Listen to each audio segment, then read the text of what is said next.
ভাল লাগবে না। আসসালামু আলাইকুম, সবাই ভালো আছেন?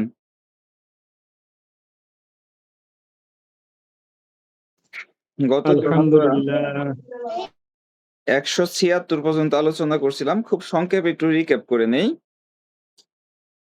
১৬৭ হলো পুলিশ ইন্টারোগেশন বা রিমান্ড।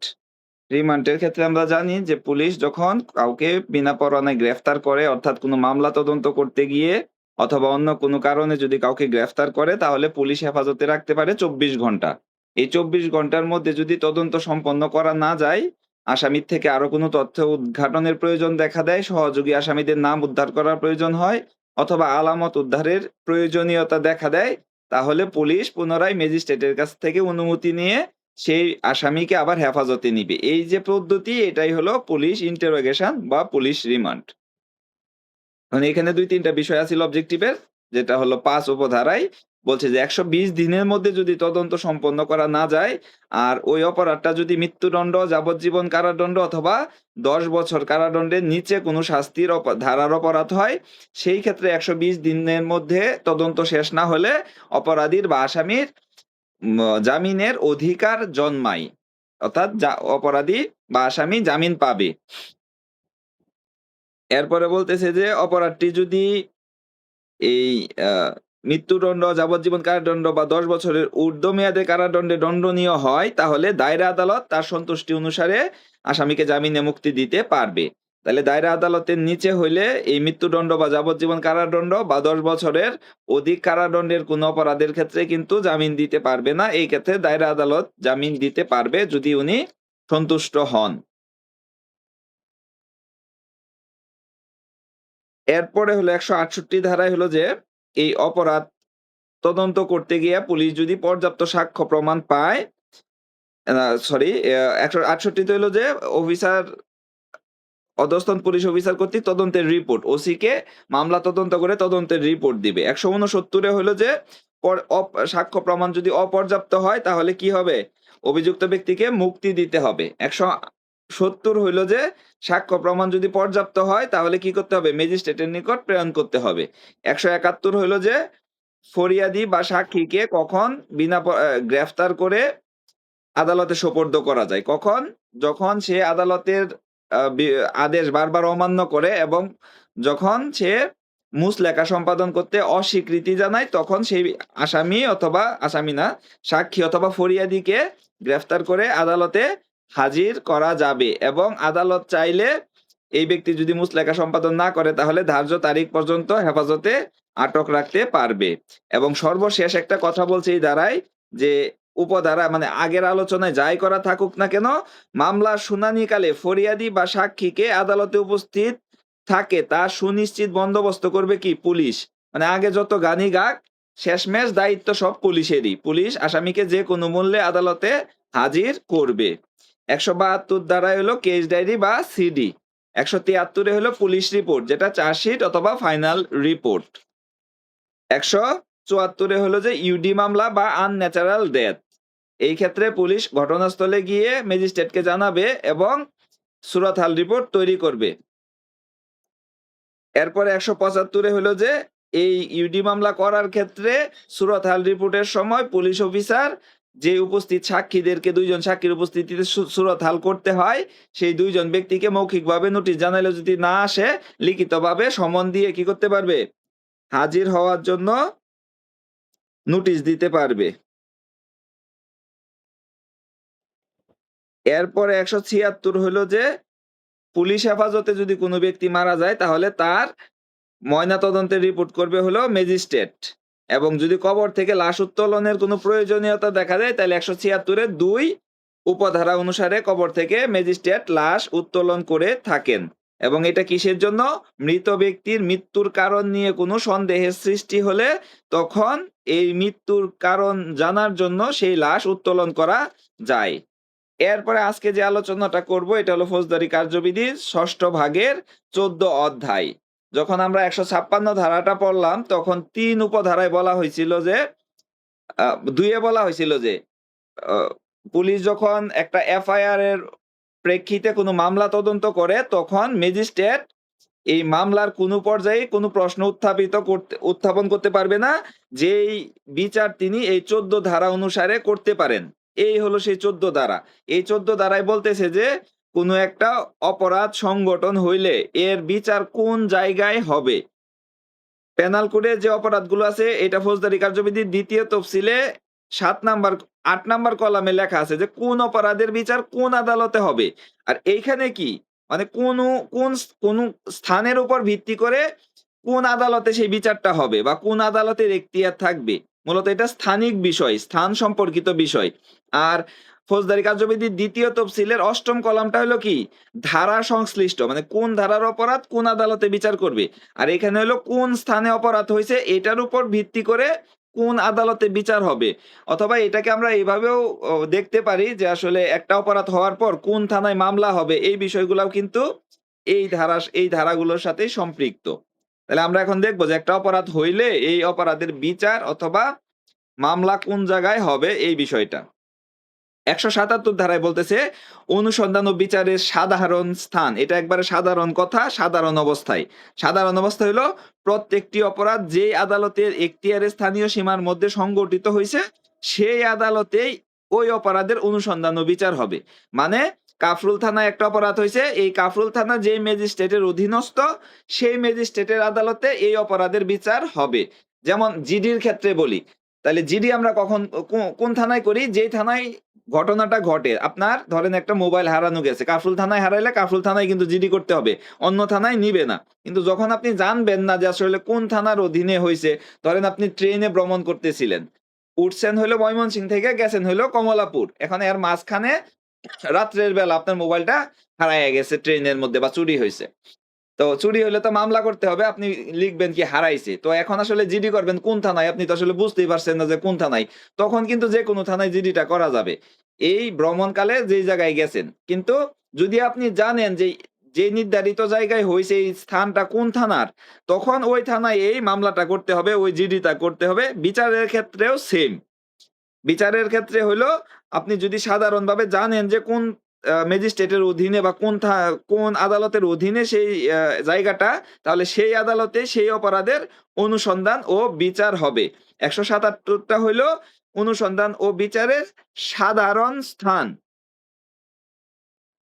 এরপরে ১৭৮ গিয়ে বলতেছে যে বিভিন্ন দায়রা বিভাগে মামলা বিচারের আদেশ প্রদানের ক্ষমতা। অর্থাৎ ৭৭ এ বলতেছে যেরকম যে যেখানে অপরাধ হইছে সেখানে বিচার হইতে হবে। ৭৮ এ গিয়ে বলতেছে এই কথা প্রযোজ্য হবে না যদি সরকার চায়। সরকার চাইলে দায়রা বিভাগে যেকোনো মামলা আদালত চাইলে চালাইতে পারবে। যেমন আমরা যদি দেখি খালেদা জিয়ার বিচার যখন হইল তখন বকশীগঞ্জে ঢাকার ওইখানে একটা বিশেষ ট্রাইব্যুনাল করে দিল। ১ নাম্বার বিষয়টা ছিল খালেদা জিয়ার নিরাপত্তার বিষয়। তিনি একজন ভিআইপি লোক ছিলেন, ৩ বারের প্রধানমন্ত্রী। এই বিষয়গুলা নিয়ে উনার নিরাপত্তা একটু যাতে বিঘ্নিত না হয়, এই বিষয়টা খেয়াল রেখে একটা নির্দিষ্ট আদালত ফিক্সড করে দিছে। হয়তো দেখা গেছে খালেদা জিয়ার মামলাটা হইছে বা বিচার হওয়ার দরকার ছিল চট্টগ্রামে। বাট সরকার চাইছে এইজন্য যেকোনো নির্ধারিত আদালতে সরকার চাইলে কি করতে পারে? এই বিচারটা করতে পারে। তাইলে অপরাধ যেখানে ঘটুক না কেন সরকার নির্দেশ দিতে পারবে যে কোন জেলায় বিচারাতে প্রেরিত মামলা বা কোন শ্রেণীর মামলা যে কোনো দায়রা বিভাগে বিচার করাইতে পারবে আদালত চাইলে। তাইলে প্রথম কথাটা ছিল যেখানে অপরাধ সেইখানে বিচার। এইখানে এসে বলতেছে সরকার চাইলে যে কোনো মামলা যে কোনো শ্রেণীর মামলা দায়রা বিভাগে যে কোনো জায়গায় করাতে পারবে আদালত চাইলে। এই সরকার চাইলে।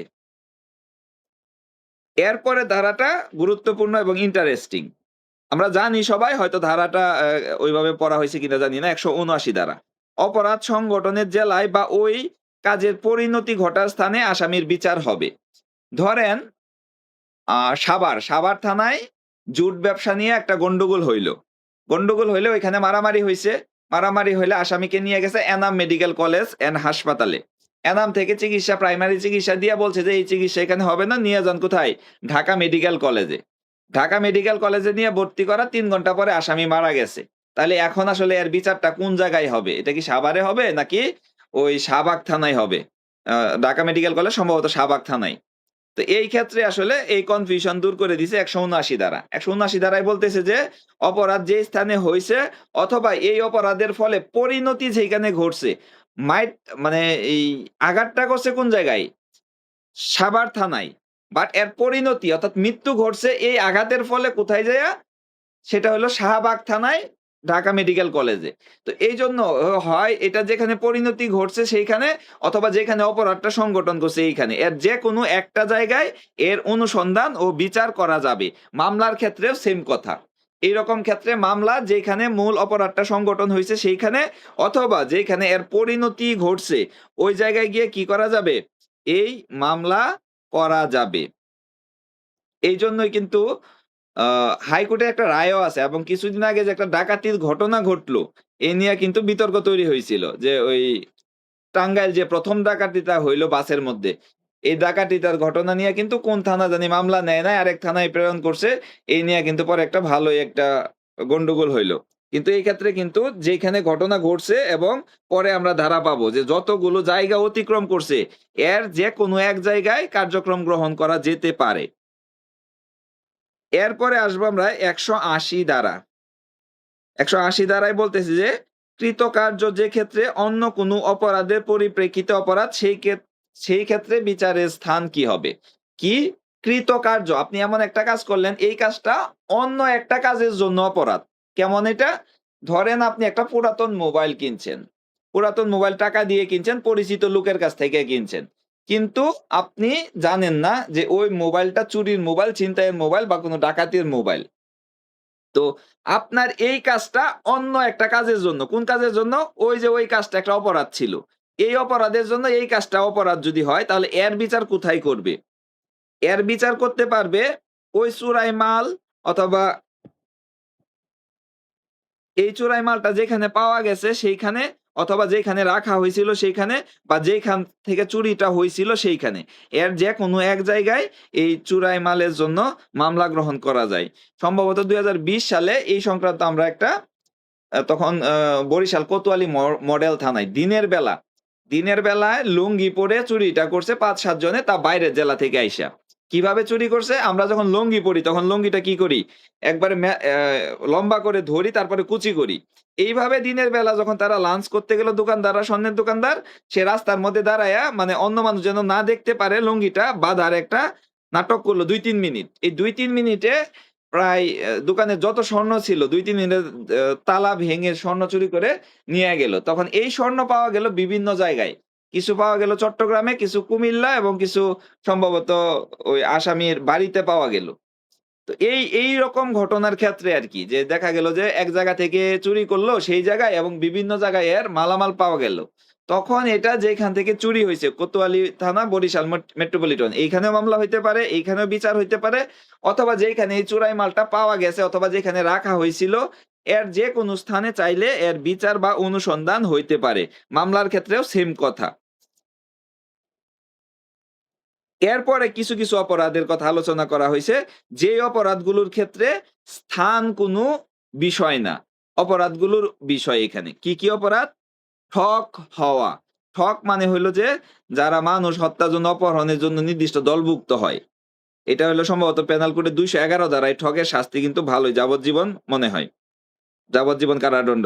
ঠগ হওয়া, ডাকাতের দলভুক্ত হওয়া, অথবা কি খুন করা, খুনসহ ডাকাতি করা, তারপরে ডাকাত দলের সদস্যভুক্ত হওয়া।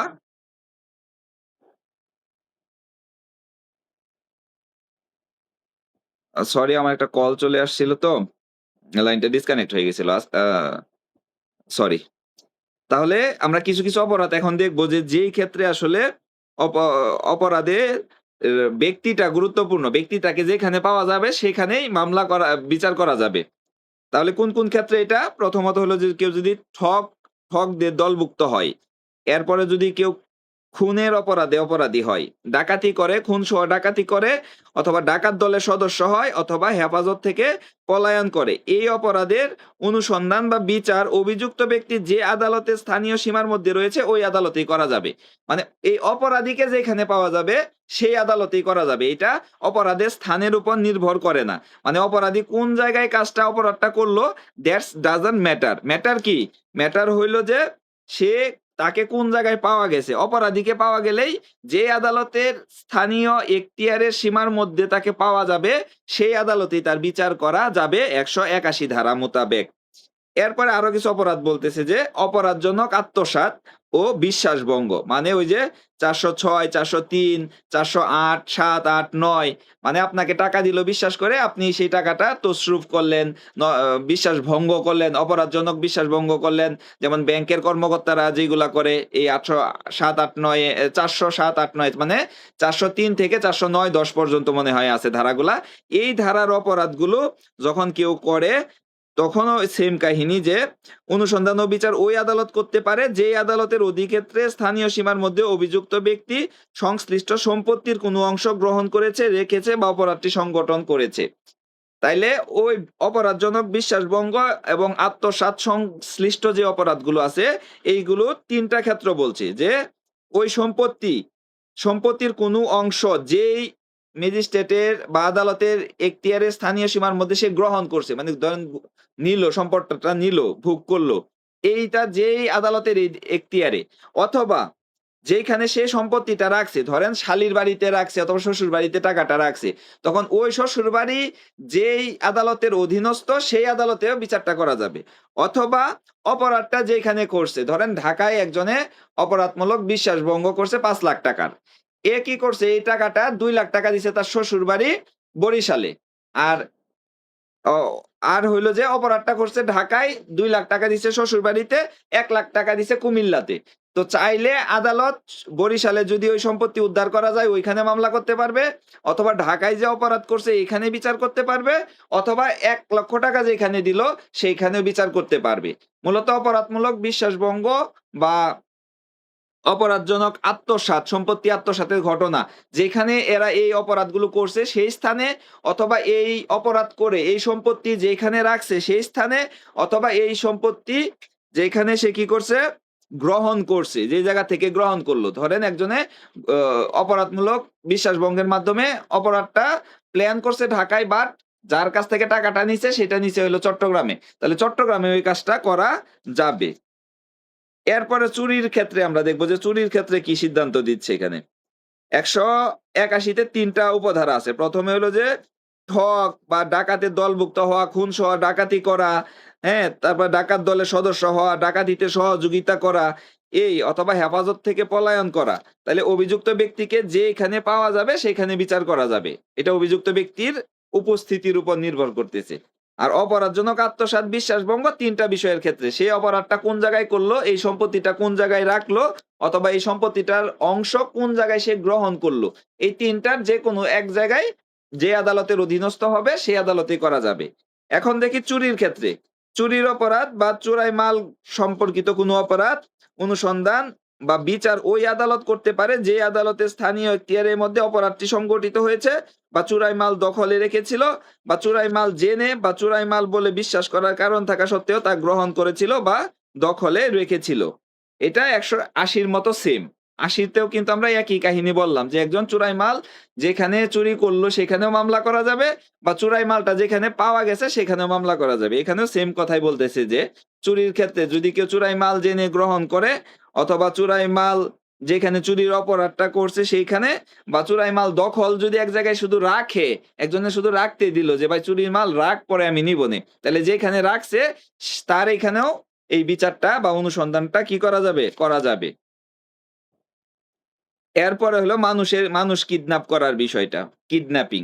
এই মানুষের কিডন্যাপিং বা ধোঁকা দিয়ে বা প্রতারণা করে যদি কোনো মানুষকে কেউ অপহরণ করে তাহলে এর অনুসন্ধান বা বিচার ওই আদালতে করতে পারবে যে আদালতে স্থানীয় অধিক্ষেত্রের মধ্যে মানুষটিকে অপহরণ করা হয়েছিল, বা জোরপূর্বক বা ধোঁকা দিয়ে হরণ করা হয়েছিল, বা চালান দেওয়া হয়েছিল, বা লুকিয়ে রাখা হয়েছিল, বা আটক করা হয়েছিল। ধরেন কোনো একজন ব্যক্তি রংপুর থেকে একজন মহিলাকে বলল ঢাকায় গেলে তোমাকে একটা চাকরি দিব এই কথা বলে সে এই মহিলাকে নিয়ে প্রথমে গাজীপুর রাখলো। গাজীপুর রাখার পরে একে নিয়ে গেল সাভার রাখার পরে ফাইনালি ঢাকায় এনে এর সাথে কোনো অপরাধ করলো। তাহলে এর মামলা বা বিচার সাভারেও করতে পারবে, গাজীপুরেও করতে পারবে, এবং ঢাকাতে যেখানে তার সাথে অপরাধ সংঘটিত হইছে সেইখানেও করতে পারবে। মূলত এটা এই যে নারীদের ক্ষেত্রেই বেশিরভাগ ঘটে এই ধারার প্রয়োগটা। এটা মূলত আমাদের কাজ না, এগুলো হলো যে কি আদালতের কাজ। তারপরে আমাদের জানতে হবে, এবং এইটার সাথেই কিন্তু মামলা করার সম্পর্ক। মামলাও কিন্তু এইগুলার ধারার ভিত্তিতেই মামলা হয়। যেহেতু বিচার যেখানে হবে, অনুসন্ধান যেখানে হবে, মামলাও কিন্তু সেই সংশ্লিষ্ট থানা বা থানায় হবে। থানার সাথে আদালতের সমভাবে সম্পর্ক, একই ধরনের সম্পর্ক। এইজন্য এই ধরনের অপরাধ হইলে ধরেন গাজীপুর থানায় একজন অভিযোগ নিয়ে আসলো যে আমার বোনকে রংপুর থেকে নিয়ে আসছে। এখন যদি গাজীপুর থানা পাঠায় দেয় যে রংপুর যান, রংপুর থেকে নিয়ে আসছে, রংপুর যান, এখানে হবে না। কিন্তু আপনার থানায় এত অপরাধ হইছে, তো আপনি মামলা নিতে কিন্তু বাধ্য থাকবেন এই ৮১(৪) উপধারা অনুসারে, যদি এই ক্ষেত্রে অপহরণ করা হয়। এরপরের ধারাটা ইন্টারেস্টিং এবং অত্যন্ত গুরুত্বপূর্ণ। ১৮২। ১৮২ ধারায় বলতেছে যে অপরাধের স্থান যখন অনিশ্চিত বা একটা জায়গায় এই অপরাধটা হয় নাই, বিভিন্ন জায়গায় এই অপরাধটা হইছে, বিভিন্ন অপরাধের সমষ্টি একটা অপরাধ, তখন এর অনুসন্ধান বা বিচার কোন জায়গায় হবে? ধরেন কোনো একজন মানুষকে খুন করার পর এর হাতের একটা অংশ ফালাইলো ধরেন গাজীপুরে, একটা অংশ ফালাইলো হলো আপনার আ ময়মনসিং, একটা সাভারে, এইরকম বিভিন্ন জায়গায় এর অঙ্গ-প্রত্যঙ্গ মানে ছড়াইয়া ছিটাইয়া ফালাইলো। তাহলে এটা কি? প্রত্যেকটা এই সব কয়টা অংশ মিলে একটা অপরাধ, একটা খুন। বাট এর অংশ কয়টা? একেকটা, এবং অপরাধগুলো একেক জায়গায় করা হইছে। অনিশ্চিত যে আসলে কোন জায়গায় মার্ডারটা করা হইছে এটা নিশ্চিত না। মাথা পাইলো ধরেন ১ কিলো দূরে, পা পাওয়া গেল আরো ২ কিলো দূরে, আর বাকি অংশ পাওয়া গেল অন্য আরেকটা থানায়। তা আসলে এই ক্ষেত্রে আসলে মামলাটা কোন জায়গায় করবে? এই ক্ষেত্রে যদি এটা অনিশ্চিত থাকে যে আসলে অপরাধটা কোন জায়গায় হইছে, এটা অনিশ্চিত থাকে, তাহলে আ যেকোনো একটা জায়গায়, যেখানে মাথা পাওয়া গেছে এইখানেও মামলা বিচার অনুসন্ধান হইতে পারবে। যেখানে তার হাত পাওয়া গেছে এইখানেও বিচার মামলা অনুসন্ধান হইতে পারবে। অর্থাৎ তার এই ক্ষেত্রে যেইখানে যে অংশটা পাওয়া যাবে, যেকোনো এক জায়গায় মামলা হইলে বাকি জায়গায় আর প্রয়োজন নাই। যেকোনো এক জায়গায় একটা মামলা এবং অনুসন্ধান হবে।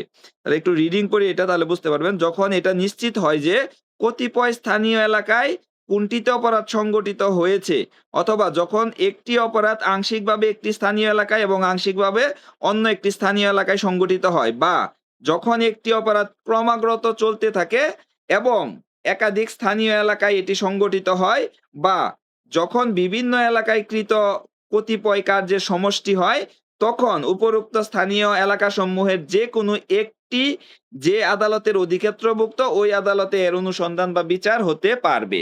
ধরেন একজন নারীকে অপহরণ করলো। অপহরণ করে একে সাভারে এনে ধর্ষণ করা হইলো।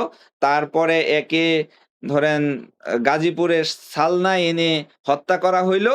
তারপরে এর লাশ বিভিন্ন জায়গায় ছড়াইয়া ছিটায় দেওয়া হইলো। তাইলে এই অপরাধগুলোর ক্ষেত্রে যেকোনো একটা জায়গায় এর বিচার, অনুসন্ধান, তদন্ত, মামলা সব করতে পারবে। যেকোনো একটা ম্যাজিস্ট্রেটের অধীনে এই এই কার্যক্রমগুলো করা যাবে, এবং মামলার ক্ষেত্রে সমভাবে একই কথা প্রযোজ্য। এরকম যদি ভিন্ন ভিন্ন এলাকায় অথবা একটা অপরাধটা যে একটা জায়গায় করা হইছে এটা নিশ্চিত হওয়া না যায়, তখন এর যেকোনো একটা জায়গায় এই অপরাধের অনুসন্ধান। সরি, বারবার কল চলে আসতেছে আজকে। আমি তো সিমটা বন্ধ করে নিই।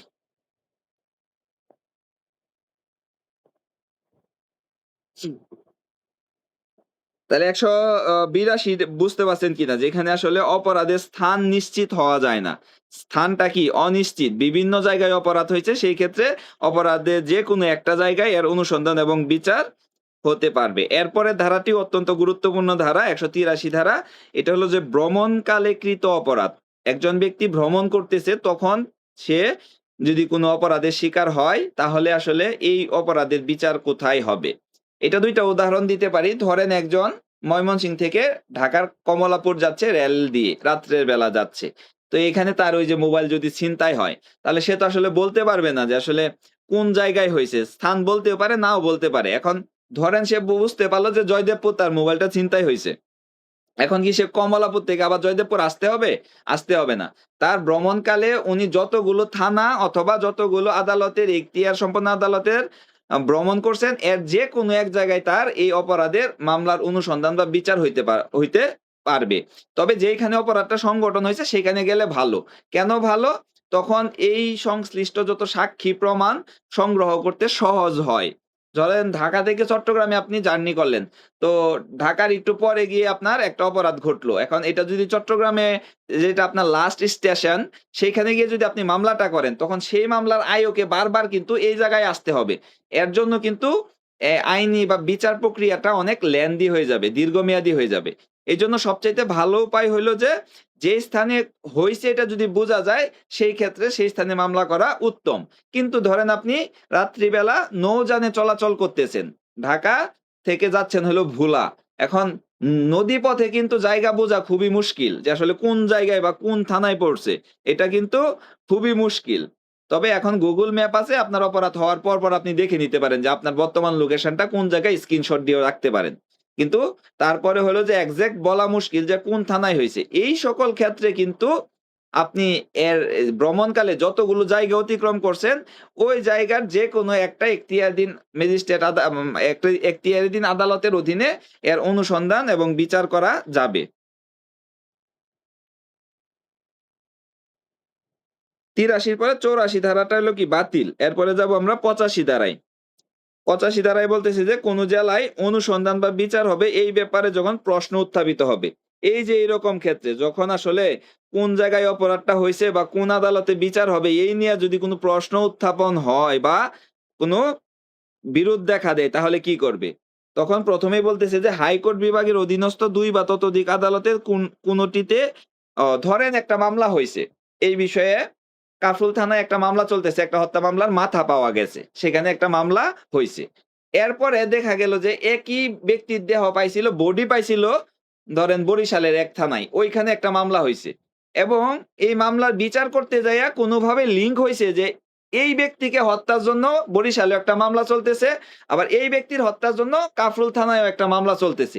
তাহলে আসলে একই ব্যক্তি আমরা কি জানি ৪০৩ ধারায় একই বিষয়ে ২ বার বিচার করা যায় না। একই বিষয়ে ২ বার বিচার যখন করা যাবে না, তখন কি করতে হবে? যেকোনো একটা বিচার চলমান করতে হবে। এখন কেমনে সিদ্ধান্ত নিবে আদালত যে আসলে কাফরুল থানার মামলাটাই চলবে নাকি বরিশাল থানার মামলাটাই চলবে? এজন্য বলতেছে যে হাইকোর্ট বিভাগের অধীনস্থ ২ বা ততোধিক আদালতের কোনটিতে একটি অপরাধের অনুসন্ধান বা বিচার হবে, এরূপ কোন প্রশ্নের উদয় হলে হাইকোর্ট বিভাগ এর মীমাংসা করবেন। তখন হাইকোর্ট যদি বলে দেয় যে বরিশালের মামলাটাই চলুক, আর যে কাফরুলের আছে এটা কি পসপন্ড বা স্থগিত করে দিল। তখন এই ২ টা মামলাকে একসাথে মার্জ করবে যে এই মামলার কি তদন্তে কি তথ্য পাওয়া গেল, এই তথ্যগুলো কি করবে? বরিশাল থানায় প্রেরণ করে দিবে বা বরিশালে যে কোর্ট আছে সেই কোর্টের কাছে প্রেরণ করবে এবং তিনি ২ টাকে বিবেচনায় নিয়ে মামলা পরিচালনা করবেন। তো এইরকম যদি জটিলতা দেখা দেয় তাহলে কি করতে হবে? হাইকোর্ট বিভাগের দ্বারস্থ হইতে হবে। হাইকোর্ট বিভাগ যে সিদ্ধান্ত দিবে সেই সিদ্ধান্তের উপর ভিত্তি করে সেই মামলা বা অনুসন্ধান কার্যক্রম পরিচালিত হবে। এরপরে হলো যে ১৮৬ ধারা। ১৮৬ ধারা হলো স্থানীয় অধিক্ষেত্রের বাইরে কৃত অপরাধের জন্য ওয়ারেন্ট বা সমন জারির ক্ষমতা। এটা আদালতে এটা আমাদের দরকার নাই। এরপরে হলো যে ১৮৭ ১৮৭ বলতেছে অধস্তন ম্যাজিস্ট্রেট কর্তৃক ওয়ারেন্ট জারির ক্ষমতা। এটা আমাদের দরকার নাই। ১৮৮ আমরা পড়বো। ১৮৮ বলতেছে যে বাংলাদেশের বাইরে কৃত অপরাধের ক্ষেত্রে বিচার। বাংলাদেশের বাইরে কেউ একজন অপরাধ করে আসলো। তাহলে আমরা কি জানি? যে বাংলাদেশের বাইরে কৃত অপরাধ যদি এই ব্যক্তিকে বাংলাদেশে পাওয়া যায় তাকে কি করা যায়? বিনা পরোয়ানায় গ্রেফতার করা যায় ৫৪ ধারা মোতাবেক। এক্সট্রাডিকশন অ্যাক্ট। এমন কোন অপরাধ যা বাংলাদেশে করলে অপরাধ হইতো, এমন অপরাধ যদি কেউ বাংলাদেশের বাইরে করে সেটাও অপরাধ এবং সেই অপরাধের জন্য তাকে বিনা পরোয়ানায় গ্রেফতার করতে পারে। এখন প্রশ্ন হচ্ছে যে এই ধারায় বিচার কোন জায়গায় করবেন? অপরাধ করছে সৌদি আরবে। এখন বাংলাদেশের যেকোনো জায়গায় গ্রেফতার করলে কি তাকে যেকোনো জায়গায় বিচার করা যাবে কিনা এই বিষয়টা ১৮৮ ধারায়। এখানে বলতেছে যে যখন বাংলাদেশে কোন নাগরিক বাংলাদেশের বাইরে কোন স্থানে কোন অপরাধ করে তখন এই ব্যক্তিকে বাংলাদেশের যে স্থানে পাওয়া যাবে, সেই স্থানে অপরাধ করেছে বলে ধরে নিয়ে সেই মোতাবেক তার বিরুদ্ধে ব্যবস্থা গ্রহণ করতে হবে। তবে এখানে একটা শর্ত আছে। শর্ত কি? সরকারের বিনা অনুমতিতে এই ধরনের অনুসন্ধান করা চলবে না। মানে এই ধরনের ব্যক্তিকে বাংলাদেশের বাইরে অপরাধ করছে, একে পুলিশ পাইয়াই অ্যারেস্ট করে মামলা বিচার চলাইতে পারবে না। এর অনুসন্ধান এবং বিচার চালানোর জন্য কি করতে হবে? সরকারের অনুমোদন নিতে হবে। সরকারকে ডিসি, মূলত স্থানীয় সরকারকেই জেলা প্রশাসক। জেলা প্রশাসকের মাধ্যমে অনুমোদন নিতে হয়। অনুমোদন নিয়া যে বাংলাদেশের বাইরে এই অপরাধ করছে একই জায়গায় পাওয়া গেছে, এখন এর বিচার অনুসন্ধান করা যায় কিনা। এই অনুমোদন পাইলেই কেবল তার কি করা যাবে? বিচার করা যাবে। এই হলো এরপরে ১৮৯ আছে, এটা আমাদের লাগবে না। ১৮৮ টা আমাদের লাগে, যে বাংলাদেশের বাইরে কোনো ব্যক্তি অপরাধ করলে তার বিচার পদ্ধতি আলোচনা করুন। এই ধারাগুলো থেকে মূলত প্রশ্ন হয় বিচারের পদ্ধতি। এখান থেকে কিন্তু লিখিত প্রশ্ন হয় ১৭৭, তারপরে এইগুলা কিন্তু পেঁচ লাগে, একই রকম ধারা, হ্যাঁ? ১৭৭ থেকে এই ১৮৮, ৮৯ যাই বলি, ৮৯ পর্যন্ত যে ধারাগুলো আছে এগুলো কাছাকাছি ধারা। তো প্রশ্নটা আসে এইরকম যে অ্যা শিরোনাম থেকে প্রশ্ন হয়। যখন অপরাধের স্থান অনিশ্চিত তখন ওই অপরাধের বা অপরাধীর বিচার বা অনুসন্ধানের স্থান কোনটি হবে আলোচনা করুন।